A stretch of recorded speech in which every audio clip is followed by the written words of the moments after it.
Hello, everybody! Happy to be here! Yay! That's what I want to hear. If you didn't already know, that's Matt Zimmerman. And Matt, and we're also joined by Shane Rimmer. Hey! Oh! Yes! Hey! And by David Graham. Yes!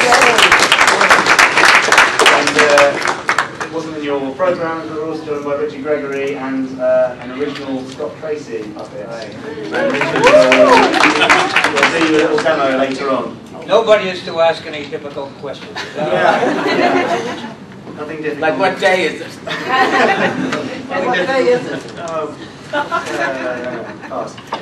So, 50 years ago, well, not quite 50 years ago, but on the 30th of September 1965, Thunderbirds was first transmitted, and 50 years later, I'm very happy to be talking to these guys who are sort of almost becoming uncles to me, I feel, because I see them so regularly, and they... I'm not old enough to be your uncle. No, of course not. You're old enough to be my uncle. We're going to get this all the time, they're just going to be rude to each other, basically. So, I thought we'd just have a little chat with the guys. I'm sure they've got stuff they want to tell you about what they think of Thunderbirds and why it has an enduring legacy. And then I shall turn some questions out to you guys if you've got anything. The more interesting the better, but like Shane said, nothing too awkward, please. And then Richard's going to give us a little demo with Scott, and we'll just see how things go for the half hour. Happy with that? Yeah. You can't say no, so good. So, gents, I just wanted to ask, because this is more for me actually than this lot, so sorry, this is going to be a little private chat, but I just wondered if you could each just tell me how you first met Dad and how you ended up working on Thunderbirds. Just you know, a quick summary of how it happened. Go on, David, go. Well, I met Gerry. I was doing a television film called Martin Kane, and it was pretty ropey script. I was playing some villain down at Elstree, and Gerry happened to be Gerry was directing.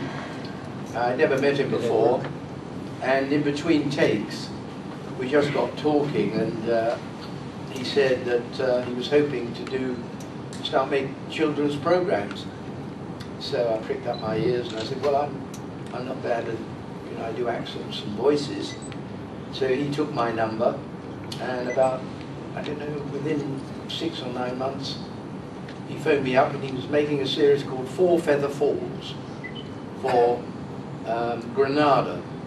And Denise Breyer was in it, and her husband then, Nicholas Parsons. Nicholas Parsons, and Ken Connor, and I played an old guy called Gramps, and Ken Connor and I played a couple of Mexican bandits. Anyway, the series finished, and I thought, that's it. And then Gerry asked me to be in Supercar, and then he asked me to be in Fireball XL5, and then Stingray, and then Thunderbirds came up, and the rest is history. I think he might have liked you, David. Yeah, that history. I owe a lot to. I know, yes. I owe a lot to Gerry. He was wonderful. Fantastic. Shane, what about you? Sorry. Sorry to wait for you, Shane. So, how did you come to lead that? For the BBC, I was doing does this one work? Yeah. That one work? Yeah. Program called Compact. Most of you weren't even born in it. And it was just, I was brought in as an editor to rev up the circulation of a British paper, and also to act as a kind of opposition for Coronation Street, which is an impossible thing. I mean, it's still going on, isn't it, Coronation Street? Yes, it is. Never going to stop. Anyway, that was it, and he thought the voice, I think he was into the voice casting by this time, and reckoned that the voice would suit a character on Thunderbirds called Scott. Scott Tracy. And so it happened. When I was put down some words on a almost a blank sheet of paper. No name for whatever this production was, or the character involved. 2 weeks later, I got a phone call. He said, "You know David Graham?" I said, "No, never heard of him." Anyway, I got the part of Scott Tracy, and so there were 2 of us on the bank. Right? Yeah. Now, what about you? Yeah, go on, Matt. Your turn. I know nothing about this at all. Carry on. I love this. Carry on. I was doing a show in the West End called High Spirits, and my friend David Holliday had been cast as Virgil. And they still hadn't found a voice for Scott, so he suggested me, and they called me up. What did he say? Alan. Yes. Alan. Who? You said Scott, wasn't it Alan? I said Alan. No, you didn't. You Did said I How many heard Alan? Did I How many on heard my Scott? life Alan. to play? They hadn't had a voice for Alan. Is that better? Yeah, not much more. So they contacted me, and I went out to, I think it was Brit Studios. And I didn't see Gerry, but I saw Gerry Anderson. And I think most people know this story. The secretary said, go in. I knocked on the door, opened the door, and Sylvia said, don't speak. And I thought, well, that's a great start. I'm supposed to get a laugh on that. And anyway, so I went and sat down because she had Alan sitting on the desk. And she said, oh my God. She said, if you were blue-eyed and blonde, you'd look just like the puppet. And I thought, that's even a better start. Now I'm looking like a dummy. And so she said, oh, and you've got the dimple in the chin, and blah, blah, blah, blah. So she said, now you can say something. So I said, hello, my name is Matt Zimmerman. She went, oh, that's the voice.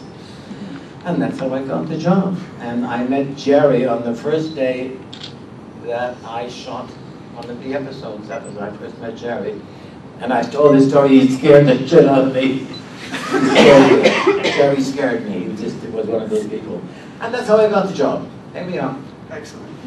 When you knew it was going to be a puppet show, did you have any reservations? Did you, well, firstly, did you have any reservations knowing it was going to be puppets? And secondly, did you ever think that a puppet show would go on to have such a huge cultural impact? Or, you know, was there a point at which you thought, wow, this is really big? Well, I mean, all the series I'd done up till then were puppets, so it was implicit that Thunderbirds would be made with puppets, but we never suspected at that time that it would be so popular. And of course, it was made to feature film standard. I mean, they were spending, you know, huge amounts of money per episode with high-speed cameras and, you know, 200 people in the studio, and it was made to such a high standard. It was made to feature film standard. And 50 years on, it's still going strong. 60. 50's better. Yeah, 50 now. Give or take a decade. It'll be 60 soon. Yeah. Shane, do you have any reservations about being a puppet? No, but I've never seen a puppet before in my life. We were a very backward country in Canada. People don't walk on their own 2 feet and breathe properly. They're not taken into account. You know that? No. No. Well, that's mainly French Canada. They're always trouble. Carry on. So there was. I tell you what, I didn't know at first whether it was going to be a puppet series, but the scripts are so good and easy to put out with your, whatever character you were doing, that it was fine. There were no problem. We succeeded in making the puppets human, you know, because of the reality. It was shot. It was every Sunday we went down and did 3 scripts as a play. You know, so it was a real drama. A lot of real dramas going on outside too. You know, Yeah. Before we got to the microphone. Nothing too salacious, please. Matt? It was just a job. I went along and I never even thought about it being puppets at all. I just went, we recorded 3 episodes one Sunday month. And it was like doing a radio play, as David said, and the scripts are very good. I never thought anything about it. And when we did we did that whole business where we did 6 or something, we had to go back and make them longer because they do great. When we did the first 16, finished that, I thought, fine, on to the next, you know, and that was it. And then suddenly, it took off, which was absolutely astounding. And I was more than delighted that it did take off. David was going on about the you know, high density cameras and that. I knew nothing about that at all. He still doesn't. I still don't. All I knew was that they photographed it, and I do have to tell you, the first time I saw a thing, I had to do a wild track, and I saw my puppet with my voice come out of it, I threw up. So it just felt so weird. You know, strange to me. But that's basically it. Okay? Well, on that high level. Yeah, what a lovely image. What a lovely image. I'm trying to think of something you haven't asked before, but I am interested in this. I think Dad's name is well recognised, and rightly so, absolutely. But I think it's very important, and has been certainly shown in the recent documentary filmed in Super Nation, that it was a team effort. This was a huge studio, especially by Thunderbirds, 250 people, an amazing cottage industry. I wondered what other parts of the studio and what other people in particular you guys thought were vital to the success. Obviously, other than the voices. Well, Derek Millings, Derek, Stark, who was an absolute genius, and he practically created special effects in this country on his own. I mean, and went on to work on Star Wars. Now and again, I would visit the studio, and these tiny little sets where amazingly complicated things were going on. And when you saw it on screen, it was big feature film stuff. Yeah, that's what impressed me. I think it was the Mitchell high-speed camera, so that they could slow the action down. All the explosions happened in slow motion.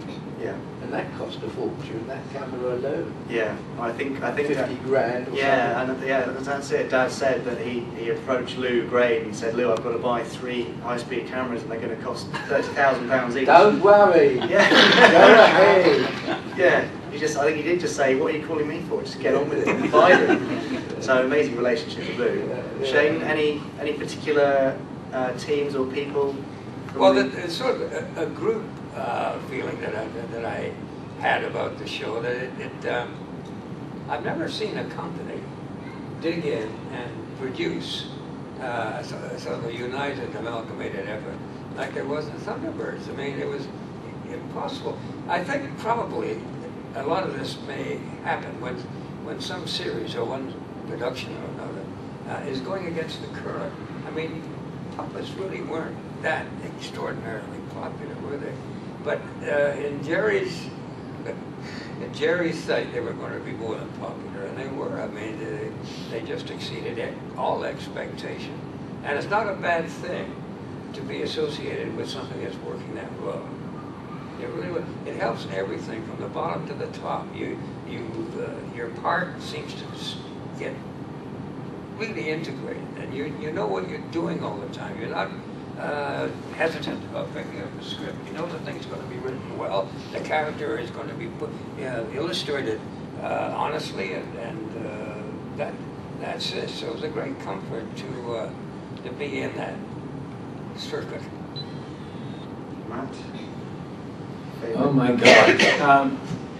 I was a song and dance man, and that's all I knew, basically.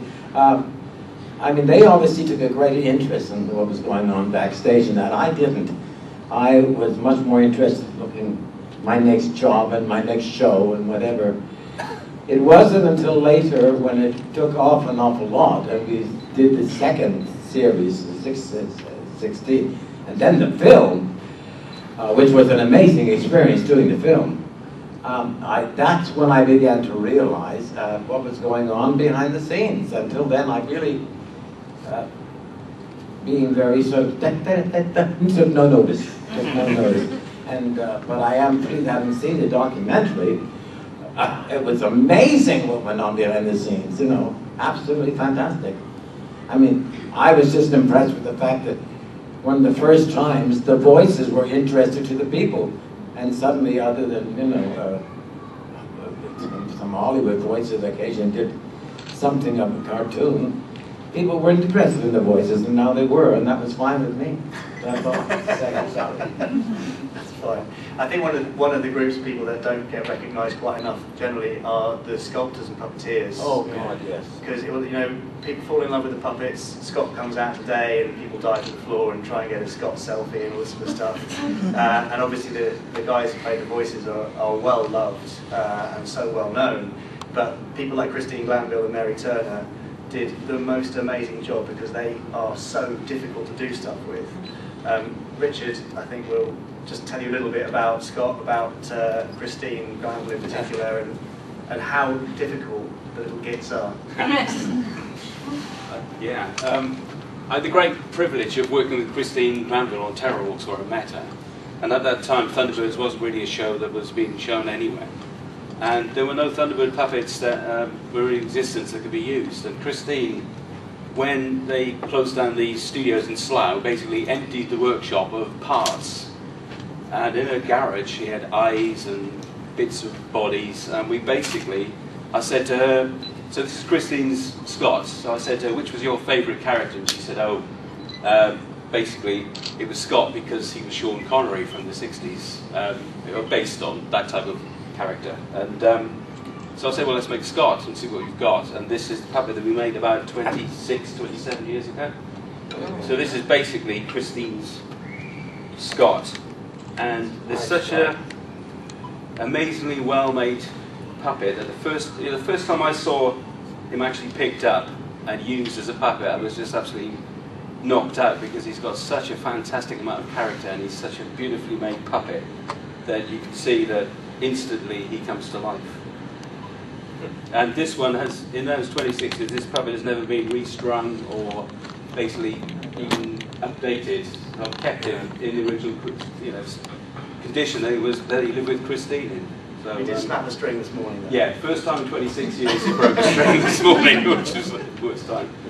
But yeah, Christine died a few years ago and he basically came to stay with me. So here he is, and you can see from this that you can get a performance. I mean, when you consider at the time that the puppeteers would basically have had 8-foot long wires for this puppet. The eyes work on the little rocker bar here, which gives you left and right, and obviously that's the arms. But basically, there are only three strings, these three, that give you all of the compound movement on the head and the body. So they're beautifully made.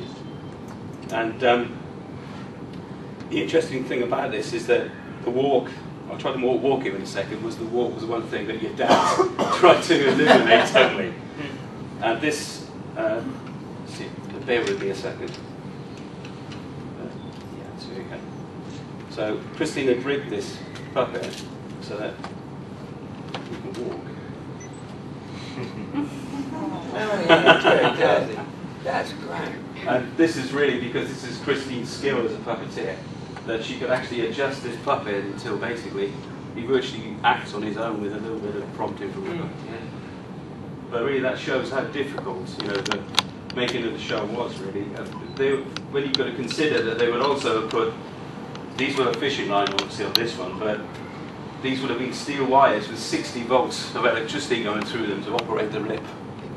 So they even, but had still a good chance of getting electrocuted while they were operating.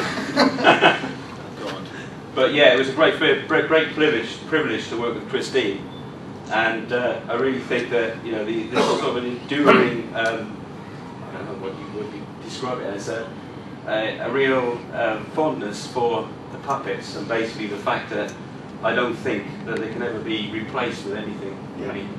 Because even, I've worked with all sorts of other puppets, animatronic puppets, but down the years, the enduring sort of joy of working with marionettes, I think, just can't be topped, to be totally honest. There's something about the way that the strings, or whatever the connecting device is, translates the puppeteer's movement into the puppet and turns it to caricature, which is really special and keeps them being engaging. So I'm very pleased that Richard is keeping the kind of the art of puppetry alive, because Christine passed on a lot of her knowledge to me. Yeah, she passed on a lot of that knowledge to me, and basically at this moment there are lots of groups who are here today who basically are replicating these characters, and really they want to get involved with carrying on the legacy of the marionette work, basically.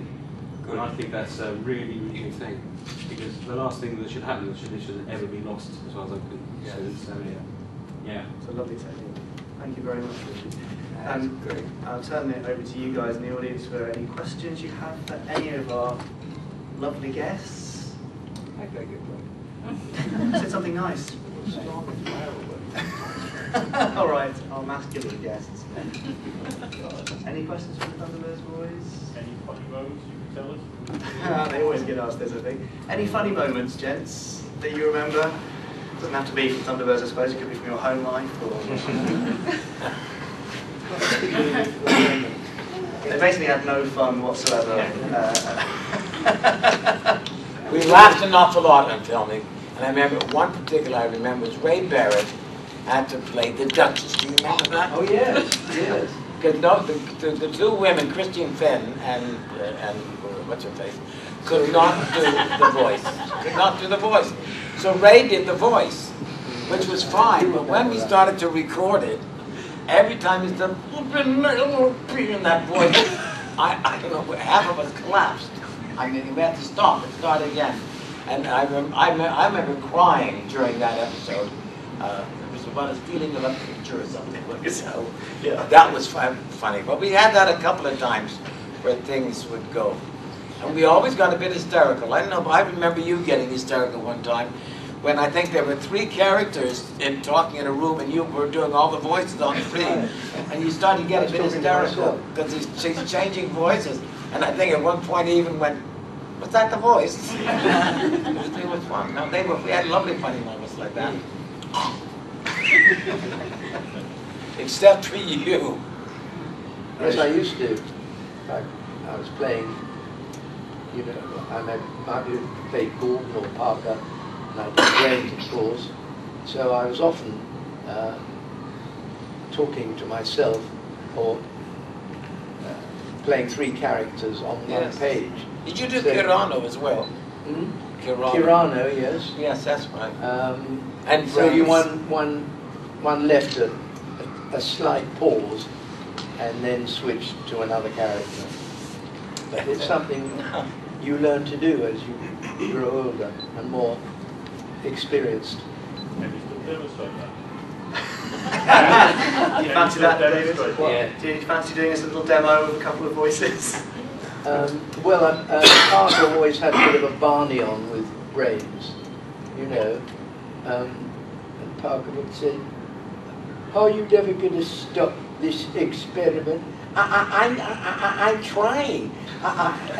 You know, this takes a lot of time. Go carry on then."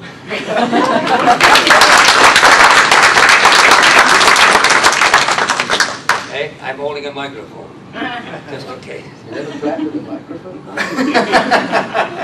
Learn something every day. That was great, David. Thank you. Okay. I think the voices certainly are one of the things that has made Thunderbird endure because they are so distinctive. You know, even after watching 1 or 2 episodes of Thunderbirds and probably never seeing it before, you can in your mind's ear hear each voice because it's so specialised for that character, and I think that was a talent that Dan had, but for sort of signing up the voices of the characters. But in all of your opinions, including you, Richard, I wondered what elements of Thunderbirds mean that it has endured for 50 years and that there are still, you know, 5-year-old, 6-year-old kids all over the world watching a 50-year-old puppet show.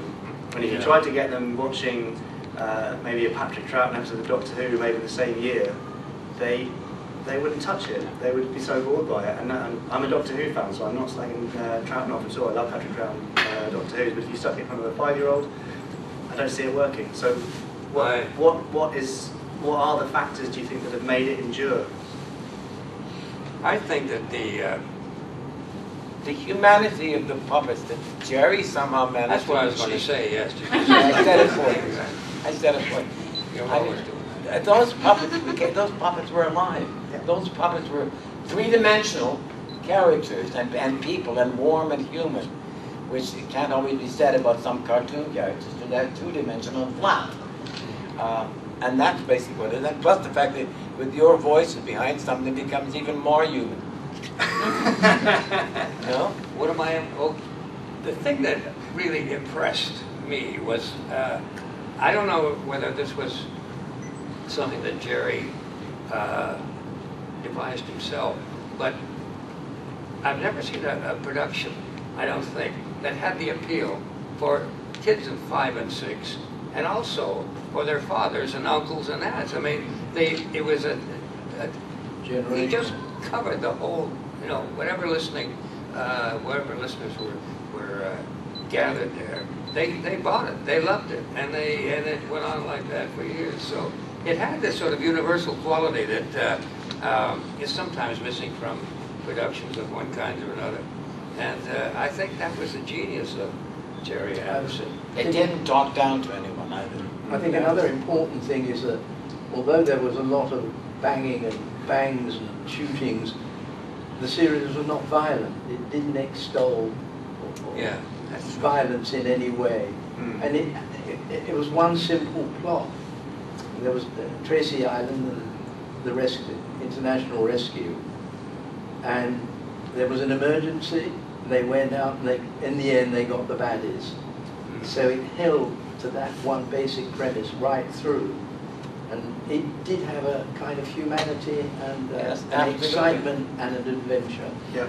And it wasn't violent. It didn't extol violence in any way. It was pure entertainment. I think it was really, having been a child and watched it at the time, I think it was the genius of your dad's ability to see the human story in everything and then assemble around him, from my personal experience of meeting and working with your dad, of assembling the best possible people that he could find to be enthusiastic and do that job. And every aspect of it, every detail was perfect. Yeah. And I really think that's what it's all about. It's great stories done, executed to perfection on every level. And I really think that that's what it is, to be totally honest. Absolutely. Certainly, and definitely by a team that loved it. Yes. I think every person in the studio, from the voice cast through to the I think you can actually see the love in it as well. It's a show without being aware of it, to be totally honest. Yeah. Perfect. Well, there's a formula for a winning series. And there's a lot of smoking and drinking in it. Yeah, well, yes, that makes everything better, doesn't I it? know, yeah. There's a question for that? Yeah, you. Do you like the new series? Who's that to? Everybody. I think Jamie. Do we like the new series? I have to be honest and say I think there's something missing. There really is. And I'm as much as I love the puppets, I do think there's something wonderful about practical stuff. I'm not saying that CG work is inappropriate or doesn't have its place, but there's something very central about the classic Thunderbirds which requires this suspension of disbelief. When you start watching, you're 10 seconds in and you know it's puppets, you're 15 seconds in, you've forgotten, you're into the Thunderbirds world. And the puppets are an amazing way of dragging you in, which I think is missing from the new one. So yeah, the slight lack of character, slight lack of it is a kind of je ne sais quoi thing, which you can't kind of reformulate from an original and try to use all the best bits and make it even better. So you can see there's love certainly from Weta. Richard Taylor's a huge fan, but yeah, there's something just missing for me. Gents, any comments from you guys? Well, I've been lucky enough to be asked to reprise my character of Parker, so... Rightly so, David, I think. Right. Well, in fact, the producers, instead of me going down to ITV and waiting to be seen, they came up to Hampstead. We went out for coffee. I think they were checking me out to see if I was still in one piece. Fortunately, I am, although no longer young, and I'm delighted to be on the series. I think the scripts on the whole are very good. It's being made for a new generation, and from the word I've heard, that it's collected quite a number of new fans, and the fact that they're making a second series says a lot, that they think it's a winner. You know. Anyone else, or are we keeping still? Keeping still. Okay, we've only got a couple more minutes, so if we go for quick questions and quick answers, then that'd be lovely. We'll start down. Yes. On left. My question is, how did you develop the voices more of the characters and bring the personalities in, because it's an important part of the show, at least from my point of view. Yeah. Yeah. Well, as regards Parker, I mean, the story's legendary now. That Gerry took me to lunch in a pub in Cookham, and he asked me to hear the wine waiter, and the wine waiter came up and said, "Would you like to see the wine this sir?" And so kind of Parker was born. But as a general comment, I think the voices were so well cast, and it's the reality that all of us brought to these characters which made them so human. And it's the same with every character I do. You know, you've got to bring a total commitment and reality and what I call dramatic energy to the part, because if people don't believe what you're doing, then it isn't true. The most important thing is the truth, and that's why the puppets almost develop human qualities. I think there was a division between when we recorded the episodes. Certainly there was an Alan, but I think once the puppeteers and the people who made the puppets heard our voices coming through, I think they started to change the character, the puppet, to suit that voice. And I thought that happened all the way through, because often we never saw the puppets for the other characters. And if I was playing some sort of Russian trapped in saying, "I'm going to help you," I mean, there wasn't a puppet for that, but they heard the voice I used or that David used, and they made the puppet head from that, and that puppet therefore came alive because it was a blend of talents, basically, between a person who made a puppet and, you know, somebody like Christine. It was wonderful, you know.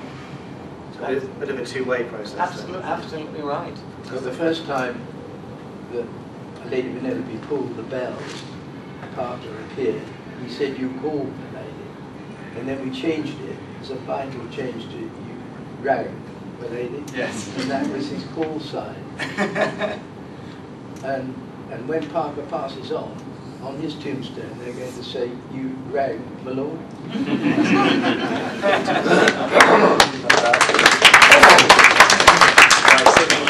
Squeeze in a couple more questions. I've got to ask, because it's all the way through the series, SAB. Yes. What did you think of it, and the repeat of SAB? And What, the purpose of it? Or yeah. What it meant? Well, what it meant. It doesn't mean anything. Well, did he make anything up, like the SAB is sort of all the way through, isn't it? And did you ever ask what it was for? FAB didn't sound it was just an affirmative response. That was When Gerry died, on the front page of The Independent, it said, "R.I.P. FAB." FAB in the 1960s was a catchphrase. Everything was fab. Everything was fab. I think Gerry just took fab as the call letters because it was very popular at that time. I always said it stood for "For All Brothers." one here, and we'll come to you, then we'll be done. Thank you. Did you ever get a time where you could put your own words into the character? I mean, did you stick to the scripts, or did you start to improvise towards the end and start to say, okay, well, Alan wouldn't have said this, or Scott would have said it like this? Well, the writers, you know, wrote so well for the individual characters that we really didn't have to improvise. You might, you know, say, Parker might have said that differently because, like Matt said, the characters did develop, you know, when you've got more at home with the voice, you know, more relaxed in the characters. But I think that generally there was very little improvisation that went on during the recordings. The only thing that would happen occasionally is that David Holiday and there would be lines for the American speaking people in the thing that didn't sound American, it was too English. Say maybe we should change that so it's an American word rather than an English word. But that's about all. Other than that, the script was fabulous. There you go. Writing was just too good. One more question here. We'll have to wrap up. Just anyone if you know, did all those pods for Thunderbird 2 when they go to a mission. All of them had something in it, because when I was young, I always played the game, and from the mission it's going to go to, which pod is going to pick up. Which pod was which? Well, I think it's really interesting. This isn't going to answer your question, so don't get too excited.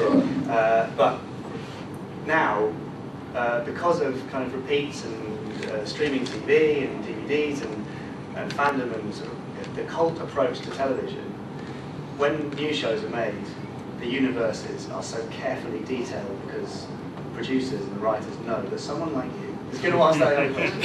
But for Thunderbirds especially, you know, even repeats were not going to be something that they were considering that much. The universe building wasn't quite so accurate. So I'm pretty sure that it was just, well, we'll have an infinite number of pods, and if we run out of numbers, then we'll just do another one and we'll put something else in that. So but it is, I think it is just a different approach from now. Whereas now, if you ask that, some writer would have a writer's guide and a Bible where each pod would be named and what's in it, but not then. So I hope that's not disappointing. No, I guess there's a mole and this underwater one. So. Yeah. Then they try to stick to the same ones, but yeah, no mapping beyond that. Yeah. Right, I'm afraid we have to wrap up. I'm sure if you want a quick selfie with Scott, then Richard will be happy at the back of the room just very quickly, but I'll be turned down. So guys, thank you so much. Thank you all. Enjoy the rest of your weekend.